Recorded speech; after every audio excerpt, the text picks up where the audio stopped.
Sejam bem-vindos para mais um vídeo e hoje vamos ver a história do movimento conservador norte-americano. Mas, meus amigos, para nós fazermos este estudo, este pequeno estudo, um breve estudo, temos que ter em mente que houve várias evoluções, vários cruzamentos, digamos assim, de correntes políticas e que é muito difícil tentar colocar um ator, neste caso um ator político, numa específica corrente política dentro da direita conservadora americana, porque, como eu vou mostrar, houve muitas variações, muitos cruzamentos, houve muitas evoluções, mas não há nada melhor, primeiro e antes de tudo, do que estudar a história, portanto, a história cronológica e a história em si dos Estados Unidos da América, desde as suas fundações, não é? Que começa ali no século XVII, a sua independência, toda a sua história, os vários presidentes norte-americanos e depois, então sim, estudar as várias correntes políticas, as várias evoluções até chegar aos nossos dias. Meus amigos, isto não é fácil, apesar de ser um continente com uma história recente, comparando com a Europa, mas houve, como eu disse, várias movimentações, há uma série de autores, e atenção, o movimento conservador americano é muito diferente do movimento conservador, dos movimentos conservadores na Europa, a história é diferente, portanto a mentalidade é diferente, os atores são outros, a cultura é outra e também difere um pouco da cultura anglo-saxónica, embora esteja mais ligado do que, como é natural, a cultura europeia, e temos que ter em conta a grande influência da cultura WASP, do movimento protestante norte-americano, dentro da história das ideias, portanto teve uma influência muito grande em todo o desenvolvimento da história dos Estados Unidos da América e da história do movimento conservador norte-americano. Vamos fazer isso a partir, digamos, do final da Segunda Guerra Mundial, 1945 para cima, para ser mais fácil. Vou tentar fazer isso para não ser muito exaustivo. Isto, como eu digo, é um breve resumo, portanto isto é muito mais complexo, isto tinha que ser 3 ou 4 vídeos só para falar disso, mas eu vou tentar aqui fazer isso o mais simplificado possível e no final apresento alguns livros também aqui que nos vão ajudar. Falta aqui muita coisa, como é óbvio, há muita coisa que eu não tenho, mas que nos pode ajudar a compreender melhor o pensamento político conservador norte-americano. Meus amigos, vamos tentar fazer isso mais ou menos, dividindo isso em 3 partes. Portanto, vamos ver a unificação do movimento conservador americano a partir daí da Segunda Guerra Mundial. Depois vamos ver a questão da divergência entre os chamados neoconservadores, os neocons e os paleoconservadores. Depois iremos ver, enfim, na última parte do vídeo, antes dos livros, vamos depois ver as ramificações finais do movimento conservador que vai dar aqui a atualidade dos nossos dias. Mas, meus amigos, este vídeo não substitui de forma alguma a leitura das obras. Já há aqui muita coisa importante que nós podemos estudar. Eu faço aqui a recomendação deste livro aqui, de Edmund Fawcett, Conservadorismo. Porquê? Porque faz, em termos históricos, embora o autor não seja da minha preferência, mas faz aqui, em termos históricos, uma retrospectiva muito grande do movimento conservador americano, que poucos livros fazem. Então, vamos começar com a história do movimento conservador americano, mas antes devo de relembrar os meus amigos, a maior parte sabem, não é?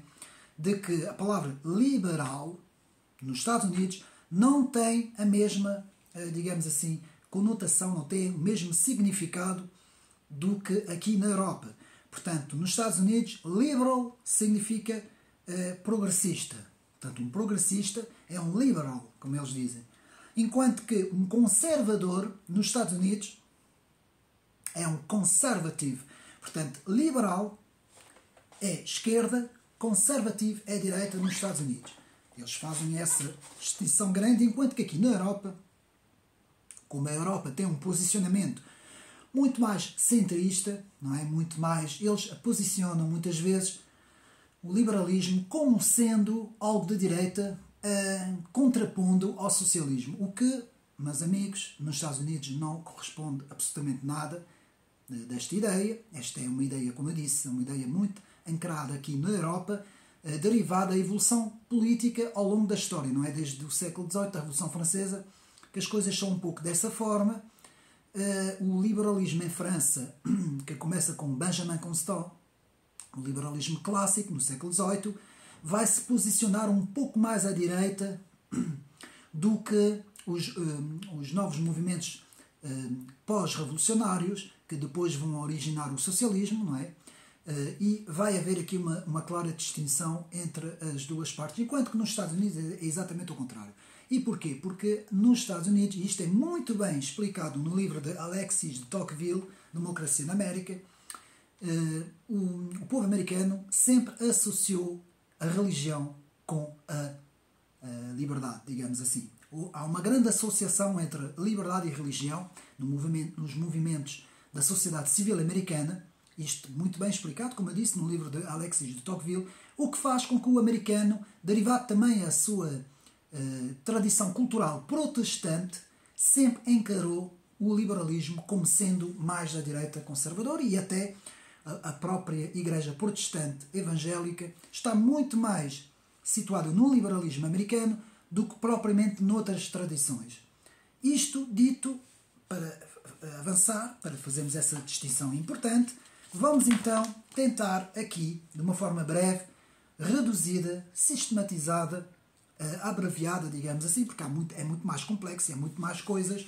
Vamos tentar aqui resumir rapidamente o movimento conservador desde 1945. Antes de 1945 há uma grande evolução do movimento conservador, sempre ligado à Igreja Protestante.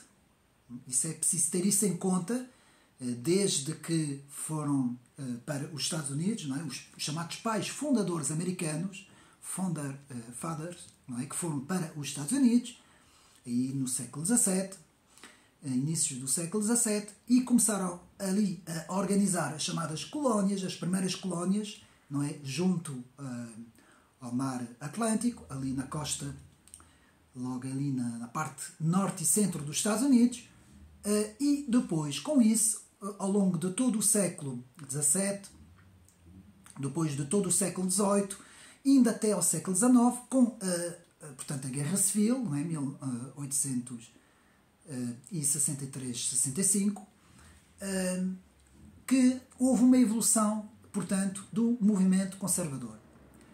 E, nessa altura, eu não vou aqui fazer, portanto, a história nem do Partido Democrata nem do Partido Republicano, não nos interessa aqui para este vídeo, mas só para dizer que houve grandes alternâncias nesses dois partidos. O Partido Democrata começa a ser conservador e depois fica completamente posicionado à esquerda, enquanto que dá-se exatamente ao contrário com o Partido Republicano. Portanto, as coisas, como nós podemos ver, são muito complexas, é preciso ler muito e estudar muito, porque a história, em termos de movimentação de ideias, no espaço e no tempo, tem fenómenos muito complexos. E daí que eu não posso dizer isto é vermelho e isto é azul, porque muitas vezes não é bem assim. Então, vamos começar com o chamado tradicionalismo. Então, no tradicionalismo, nós vamos ter alguns nomes importantes, como Richard Weaver, um autor conhecido que escreve As Ideias Têm Consequências, que é um livro importante, e este autor vai, portanto, se posicionar e vai defender a volta ao tradicionalismo, portanto, aos valores da alma do cavaleiro, digamos assim, de certas ideias que nós aqui na Europa até podemos chamar de ideias um pouco medievais, mas que vai defender muitas tradições Isto sempre à margem, portanto, das ideias protestantes, não é? Das ideias religiosas protestantes. Então vamos ter também, nesta corrente, o desenvolvimento da ideia de transcendente, não é? A ideia de que o conservadorismo é uma forma de transcendência que vai defender valores morais absolutos que transcendem o espaço e o tempo, muita imagem de certos valores bíblicos também. Tudo isso é como eu digo, há tradicionalistas que eram cristãos protestantes, mas também houve tradicionalistas que não eram. Portanto, há aqui uma grande fusão de ideias muito, muito complicadas e que não dá para a gente apenas focar, a tentar inserir os autores numa direção, não é? Portanto, isto apenas é um género de um mapeamento para termos uma ideia de como se desenvolveu o conservadorismo norte-americano. Depois temos outro autor bastante conhecido, Robert Nisbet, que escreve A Busca pela portanto, Comunidade, que é um autor também importante dentro do tradicionalismo. Portanto, eu penso que seja isso o nome do livro. Exatamente. E que vai ter um importante papel também no desenvolvimento do tradicionalismo norte-americano. Portanto, eu já estou aqui a falar do pós-guerra, de 45, 60, 70, até 1945, até 1960 e depois até 1970. Temos então esse autor e temos também um autor importante, Russell Kirk, com um dos seus principais trabalhos, A Mentalidade Conservadora, que vai tentar fazer um resumo da história dos autores desde Edmund Burke até chegar a uma atualidade mais avançada, não é? T.C. Eliot e muito mais outros autores importantes, e este livro também vai ter um papel importante. Agora, atenção, o movimento conservador norte-americano, aqui estamos a falar dos tradicionalistas, sempre foi muito diferente do tradicionalismo europeu e principalmente daquele tradicionalismo de Von Herder, não é? O primeiro a falar no tradicionalismo alemão, não é? E que depois se vai transpor, portanto, tanto em França como na Inglaterra, e são tradicionalismos muito diferentes. Portanto, meus amigos, não é a mesma coisa. Talvez na Inglaterra com Edmund Burke há uma aproximação já grande entre o tradicionalismo inglês, que vai iniciar com Burke, e depois os tradicionalistas norte-americanos, muito mais recentes, do século XX. Não é?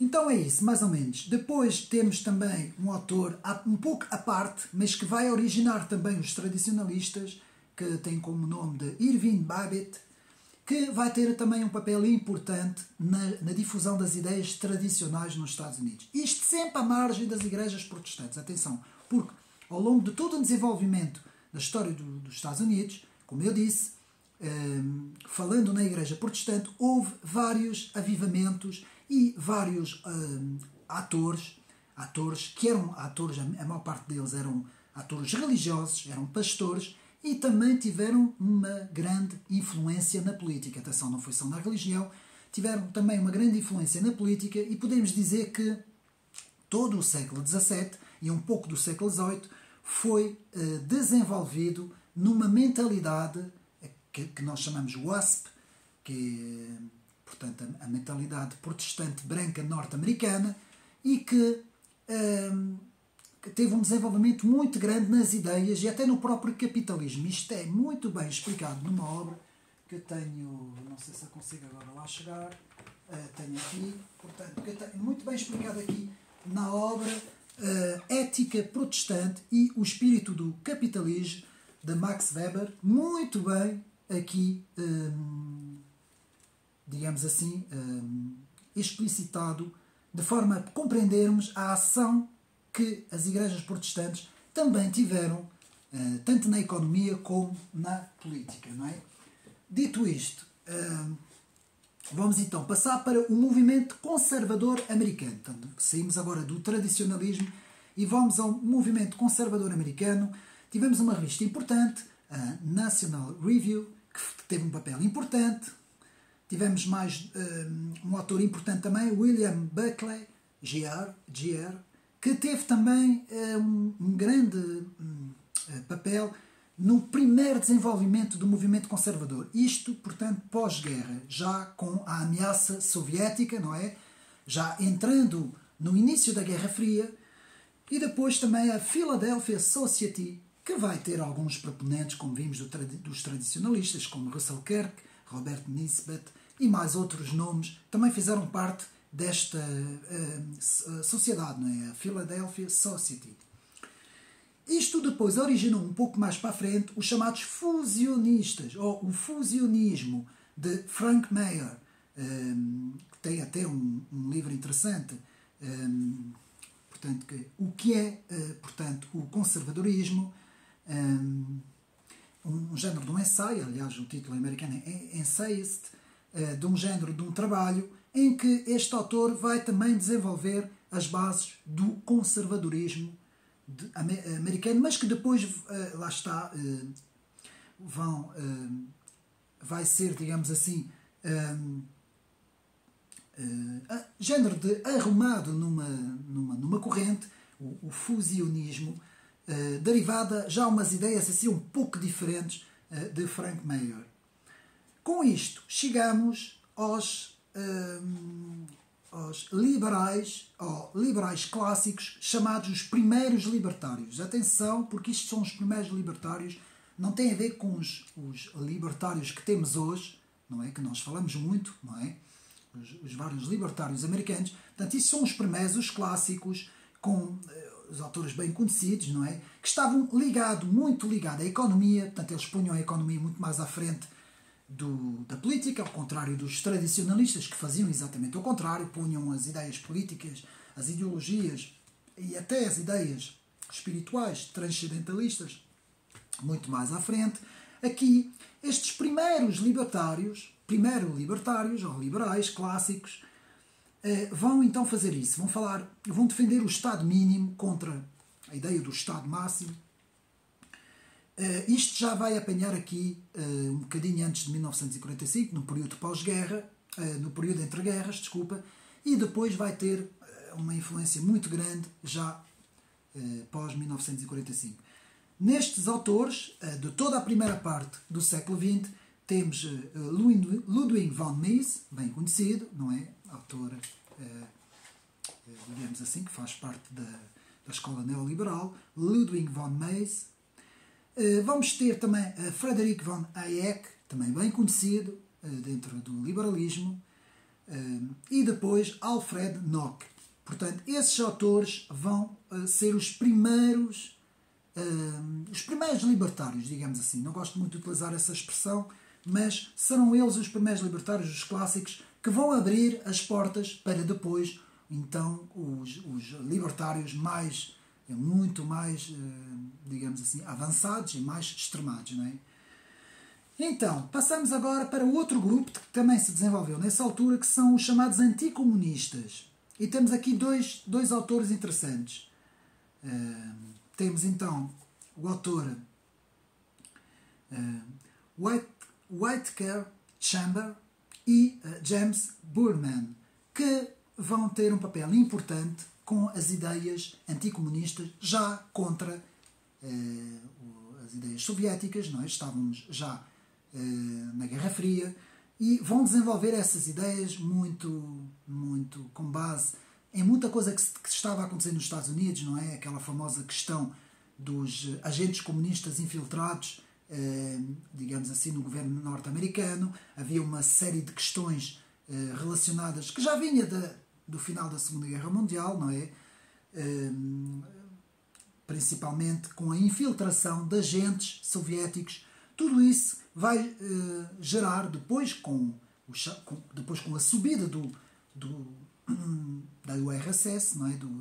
do sovietismo, desenvolve-se nos Estados Unidos uma ideia muito grande anticomunista. E atenção, porque eu vou fazer aqui uma pequena análise sobre todo o século XX, tanto a primeira parte como a segunda parte.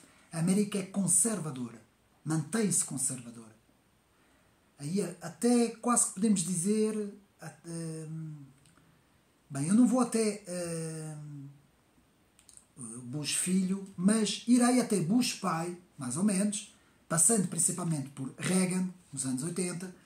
Temos uma América muito conservadora. E mesmo antes da Primeira Guerra Mundial e mesmo antes da Segunda Guerra Mundial, temos uma América muito conservadora. E hoje é o contrário. Hoje dá-se precisamente o contrário. Com o início, digamos assim, com o início do século XXI, temos uma América muito mais progressista, muito mais virada para a esquerda, digamos assim, e depois eu tenho aqui um livro que eu vou mostrar que fala sobre o século XX, atenção, não é o século XXI, sobre o porquê que o socialismo não funcionou no século XX.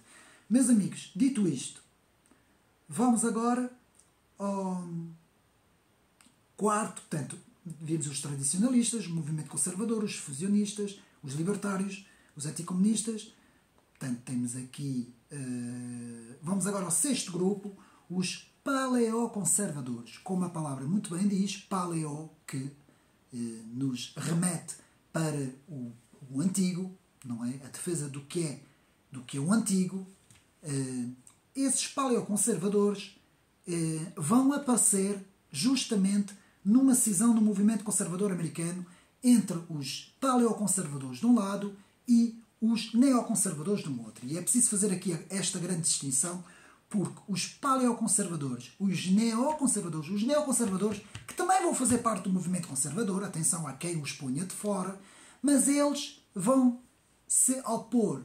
Vai haver aqui uma guerra entre os dois grupos, entre os paleoconservadores e os neoconservadores, precisamente pelas suas ideias serem completamente opostas. Isto começa com uma cisão no movimento conservador americano. E nós temos que compreender muito bem isso para podermos vir à realidade dos nossos dias e compreender um pouco portanto, o movimento conservador hoje, nos Estados Unidos. Não é? Sempre nos Estados Unidos, atenção. Como eu digo, na Europa não tem nada a ver mesmo, a evolução da Europa nada tem a ver com a evolução norte-americana. Então, nos paleoconservadores, tivemos a influência de Paul Goldfield, que começa por ser paleoconservador, mas depois afasta-se completamente.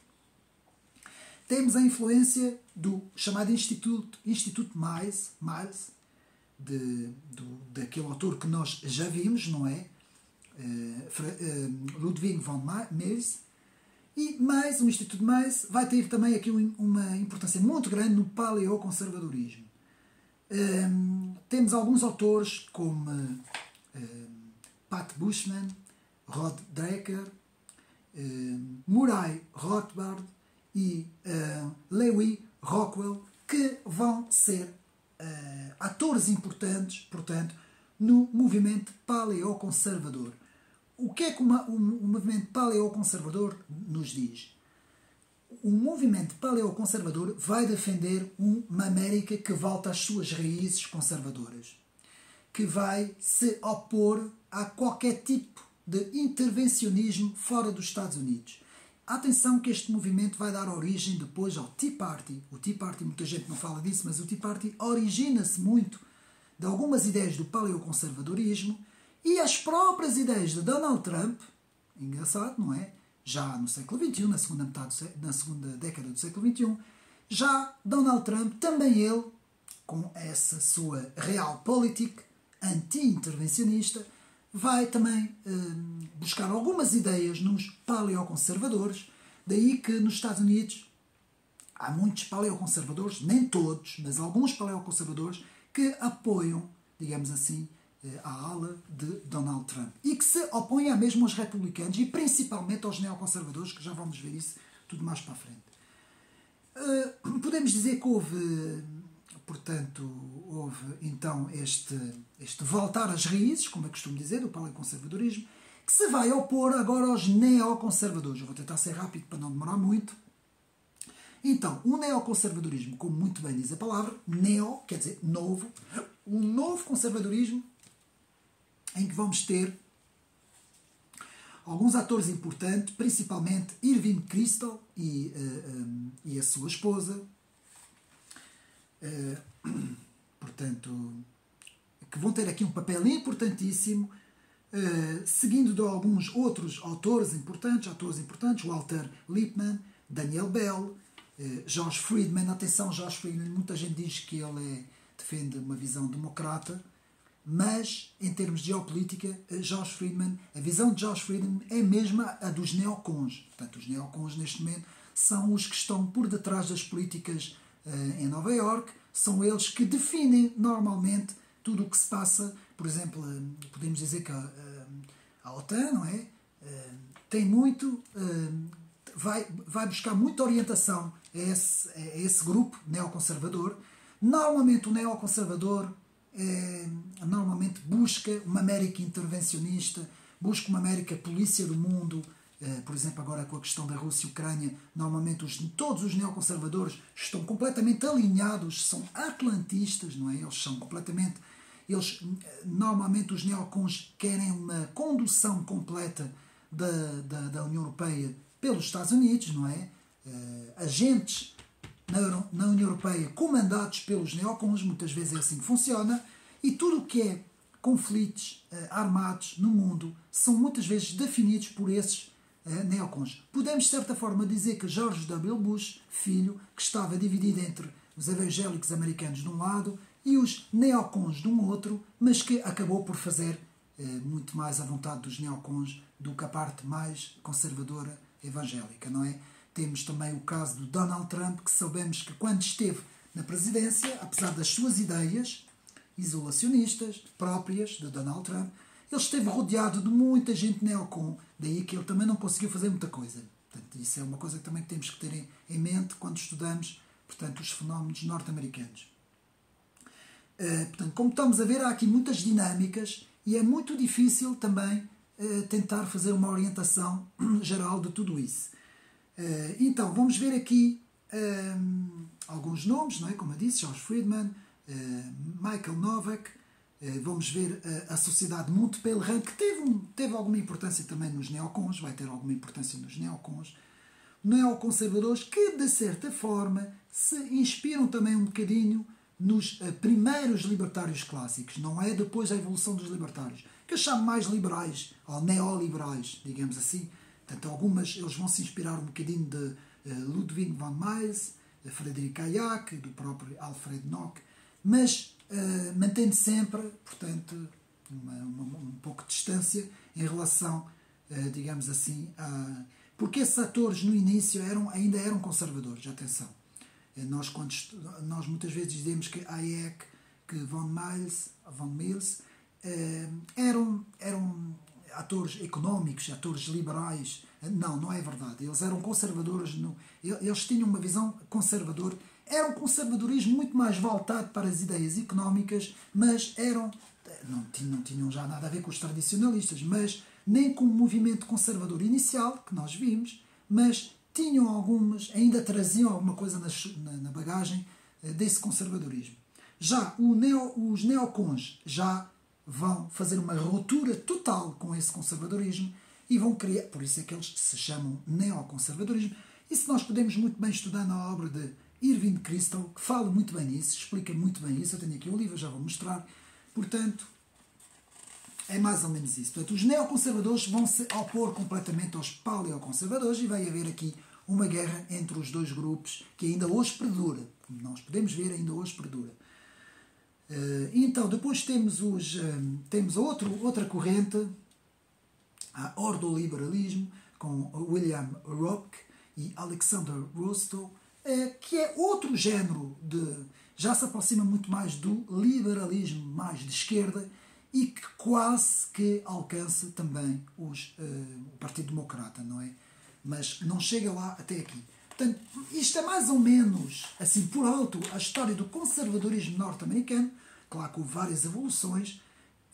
Agora, um ator importante que é preciso estudar, no meu ver, e que, de certa forma, nos apresenta, e agora vou apresentar os livros, nos apresenta o conservadorismo norte-americano, é Russell Kirk. Portanto, vamos agora começar então com a apresentação dos livros. E temos então, que eu já tinha feito no canal, portanto, os meus amigos podem ir ver, portanto, a obra majestuosa de Russell Kirk, A Mentalidade Conservadora, que eu tenho aqui. É uma obra vasta, que prefaz eu já tinha apresentado quase 800 páginas e que nos faz o traçado completo da história dos atores principais dentro do movimento conservador. Daí o título, não é? Mentalidade conservadora, de Edmund Burke a T.C. Eliot. Portanto, não faz só nos Estados Unidos, não é? Ele abrange também a Inglaterra também e um pouco também, mas muito pouco, praticamente nada da Europa, mas aqui é uma obra completa que nos mostra, portanto, toda a evolução do conservadorismo, a mentalidade conservadora. Depois o livro que eu falei, que eu já mostrei, não pelo autor, mas pela cronologia, pela apresentação das ideias e dos autores. Portanto, aqui a obra de Edmund Fawcett, Conservadorismo, a luta por uma tradição. É um livro importante, em termos históricos, atenção, como eu disse, em termos da cronologia. Portanto, esses, mais ou menos dentro do estudo do movimento conservador. Portanto, em termos do tradicionalismo, eu não tenho aqui nada. Há um livro importante, que é As Ideias Têm Consequências. E há mais alguns livros também, de Robert Nisbet, o próprio Richard Weaver, mas que eu não tenho aqui, mas que são livros interessantes para quem quer estudar o tradicionalismo norte-americano. Agora, passamos para o movimento liberal, neoliberal clássico, digamos assim, e temos aqui alguns autores que têm uma grande importância. Aqui podemos ver, por exemplo, John Stuart Mill, com as dificuldades do socialismo. Portanto, podem ir ao canal também ver portanto, a apresentação do livro. Um autor importante. E, claro, Hayek, Frederick von Hayek, com O Caminho para a Servidão, também um livro importante para podermos perceber um pouco mais deste, digamos assim, deste neoliberalismo clássico, não é? Depois, o que é que podemos ver? Vamos agora ver o movimento neocon. Portanto, aqui eu tenho um pouco mais de coisas. É natural porque aqui na Europa chega-nos muito mais coisas dos neocons, do movimento neoconservador, do que no movimento conservador, ou do movimento paleoconservador, ou do movimento tradicionalista. Há muito mais coisas que nos chegam. Isto tem a ver com a crítica que eu faço aqui às livrarias e às editoras, que são tendencialmente editoras mais de esquerda e que têm muito mais interesse, de esquerda ou centro-esquerda nesse caso, têm muito mais interesse em divulgar as obras neoconservadoras do que as outras correntes que eu falei.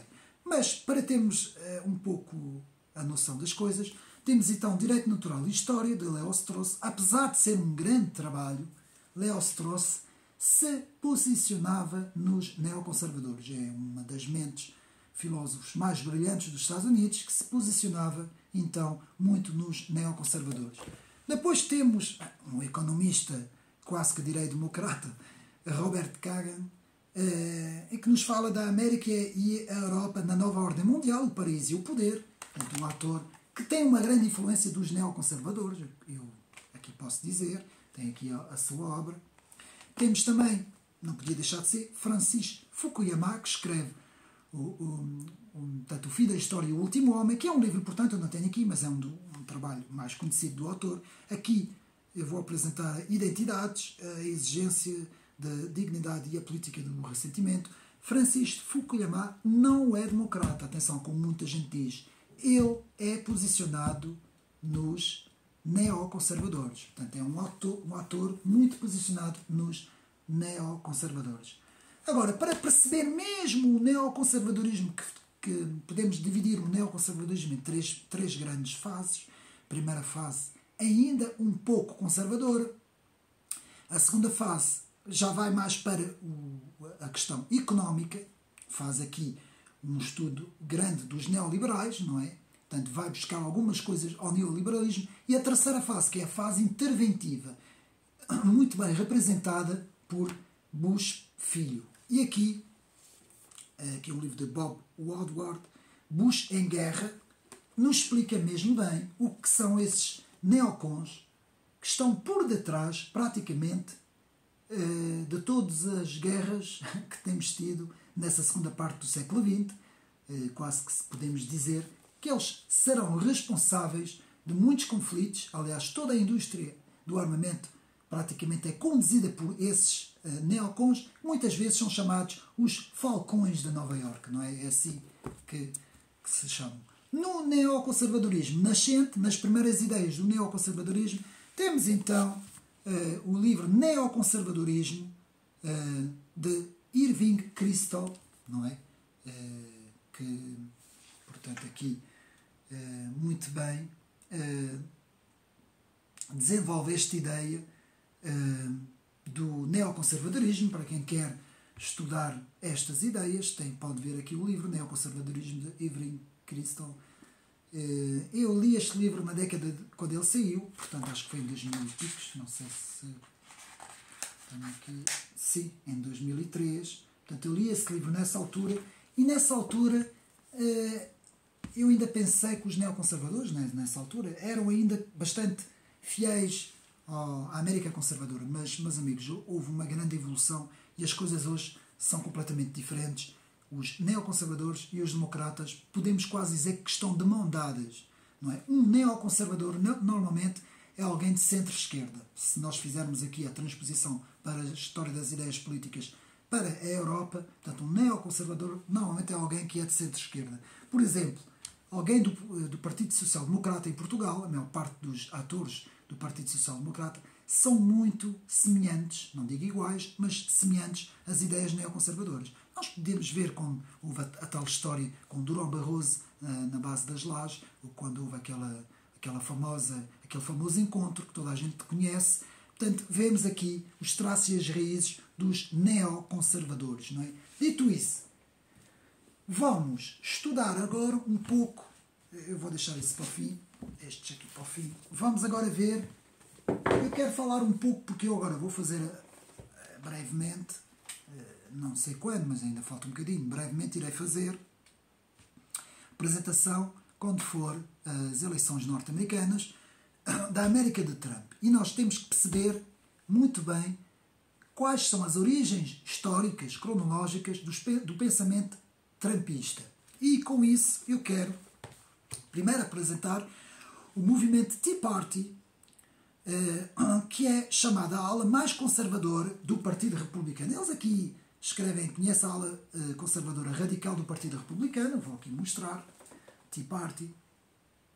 Portanto, e eu aqui quero dizer que não vou ao extremo deste título, mas muito do que está aqui neste livro, de facto, que este livro já foi escrito há uns anos, atenção, não é? De facto nos mostra a preparação, digamos assim, 2011. Mas mesmo assim este livro retrata tudo o que vem antes de 2011, de 2000 até 2011 mais ou menos. Nos retrata a preparação para o advento, digamos assim, da era Trump. E é isso que temos que perceber muito bem. Para perceber a política de Donald Trump é preciso saber quais foram as origens do movimento, não é?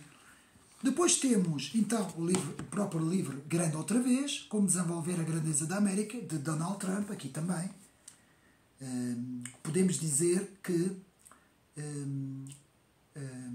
eu costumo dizer o que está escrito no prefácio do livro de Russell Kirk, A Mentalidade Conservadora, para que a mentalidade conservadora tivesse dado à luz Ronald Reagan na segunda parte do século XX, nos anos 80, na década de 80, Ronald Reagan, e depois, na segunda década de 2000, tivesse dado origem também, tivesse dado à luz Donald Trump, para que esses dois atores, que são diferentes, atenção, Ronald Reagan e Donald Trump, tivessem vindo. Houve um grande trabalho conservador nos Estados Unidos. Atenção, um trabalho muito grande conservador que originou, portanto, a vinda tanto de Reagan como de Trump. Depois um livro interessante, O Efeito Trump e o Brexit, eu já agora aproveito e apresento-o aqui, com o prefácio de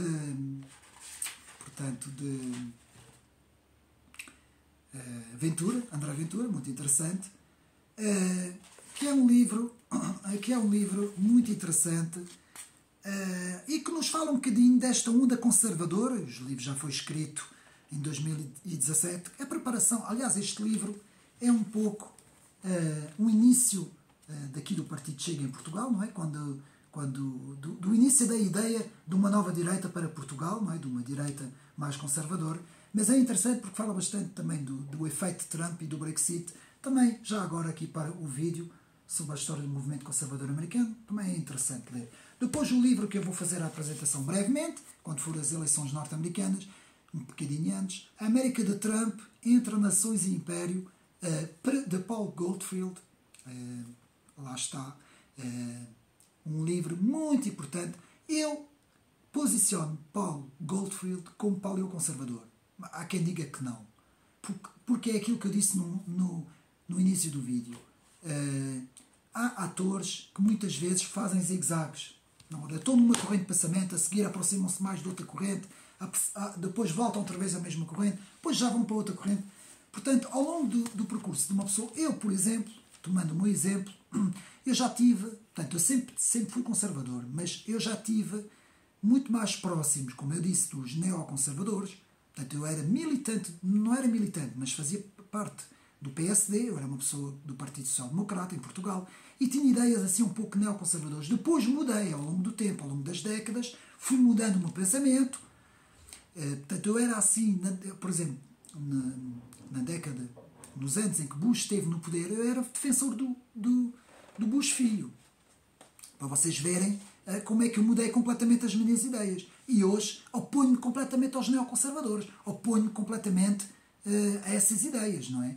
Mas na altura eu era muito próximo dessas ideias. Hoje sou claramente defensor do conservadorismo, do próprio paleoconservadorismo.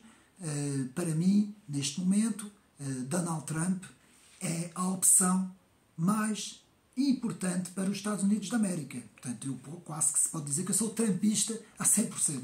Então, brevemente irei fazer a apresentação deste trabalho muito interessante sobre a América de Trump. Agora, faço questão de apresentar aqui este livro, porque este livro, escrito por Seymour Martin Lipset e Gary Mark, que é um livro, esses autores até têm algumas tendências de esquerda, vejam bem, dentro dos Estados Unidos, dentro da visão americana. Mas eles escreveram isso justamente para nos explicar o século XX. Aqui nós estamos a falar do século XX, nós estamos a falar do século XXI. Nós não estamos a falar do Partido Democrata da era do Obama como da era do Joe Biden. Nós estamos aqui a falar principalmente na era Reagan. Este livro situa-se Reagan, Bush pai, numa era diferente. Portanto, e este livro tem como título Porque não houve socialismo na América. Eu vou mostrar aqui. E estes autores explicam porque é que não houve socialismo nos Estados Unidos. Precisamente por tudo aquilo que nós temos estado aqui a falar, todas as bases conservadoras dos Estados Unidos, desde as suas fundações, não é? No século, portanto, XVII, desde as próprias colónias, desde a intervenção importante em termos de história das ideias do protestantismo nos Estados Unidos, do conservadorismo, de tudo isso fez uma América muito, muito diferente da Europa. A Europa sempre foi um continente muito mais propício às ideias das luzes, às ideias da Revolução Francesa, às ideias do socialismo, às ideias do comunismo. Embora hoje há uma grande mudança, hoje o comunismo praticamente já não existe, em quase lado nenhum na Europa, ainda há forças socialistas e sociais-democratas e ainda permanece o liberalismo, não é? Este liberalismo americano. Por exemplo, muita imagem de Macron, não é? Um género de um liberalismo e de um socialismo, aquilo é uma mistura, não consigo entender. Ele tem políticas tanto pró-americanas como também tem políticas socialistas, portanto eu não consigo perceber o que é que vai ali. É um bocadinho como os franceses dizem, eles têm uma expressão muito interessante que é le en même temps. O que é que quer dizer le en même temps? Quer dizer ao mesmo tempo. Portanto, Macron é tudo e ao mesmo tempo, faz tudo e o seu contrário. Mas uma coisa sabemos, ele defende a grande finança, está muito próximo dos neoconservadores americanos, muito próximo do Partido Democrata americano. O Partido Democrata e os neoconservadores, a maior parte das vezes, estão de mãos dadas, nós temos que ver isso. no próprio Partido Republicano, foi muito infiltrado pelo Partido Democrata. Portanto, isso aí é um facto. E é um pouco isso. E este livro aqui nos fala porque é que a América sempre teve uma resistência conservadora muito mais forte que a própria Europa. Sem falar dos países do leste da Europa, que aí é outra conversa.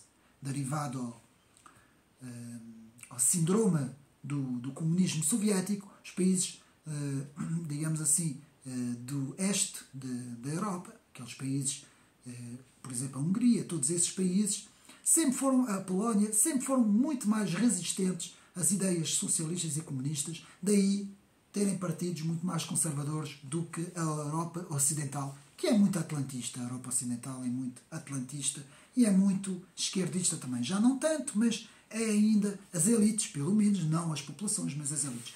Meus amigos, para compreender os Estados Unidos, nada melhor do que a história dos Estados Unidos da América. E tenho aqui dois livros muito interessantes. Um de Philip Jenkins, uma história dos Estados Unidos da América, muito interessante. Eu li este livro e achei muito, muito interessante. Nos explica a evolução do país, dos Estados, não é? A evolução dos vários presidentes, da política norte-americana, este rotativismo entre o Partido Republicano e o Partido Democrata. Enfim, muito interessante. E aqui também a história dos Estados Unidos desde 1865, ou seja, desde o final da Guerra Civil, de Pierre Mélandry, aqui, muito interessante, por também este trabalho, que nos ajuda a compreender um pouco o contexto, quando nós falamos da história do movimento conservador, o contexto norte-americano, não é? Da sua história. Meus amigos, chegamos ao fim, haveria muito mais para dizer. Há muito mais livros, atenção, isto não é nada, praticamente não é nada o que eu mostrei, há muito mais. Eu vou apresentar, mais uma vez, o próximo vídeo, uma introdução ao conservadorismo, de Miguel Morgado. Ainda não li o livro, vou começar agora a estudar o livro, e depois, então, veremos, digamos assim, veremos qual, digamos assim, o teor deste trabalho. Dito isso, meus amigos, espero que mais uma vez tenham gostado deste vídeo. Podem comentar, podem dar as suas análises. Atenção, há muita coisa que eu não sei, há muita coisa que eu ainda estou a estudar. Estou sempre a aprender todos os dias, portanto eu tento aprender o mais possível e ajudar os meus amigos o mais possível, porque é no estudo, é na leitura, é na cultura também que nós adquirimos maiores conhecimentos, conseguimos analisar melhor as coisas, temos uma ideia mais clara, não é, das correntes de pensamento, e com isso é muito importante as ciências, como a ciência política, a filosofia, tudo isso é importante. A própria religião também é muito importante, o estudo da teologia. Tudo isso, meus amigos, faz parte, e espero que mais uma vez tenham gostado deste vídeo. Um abraço e até a próxima.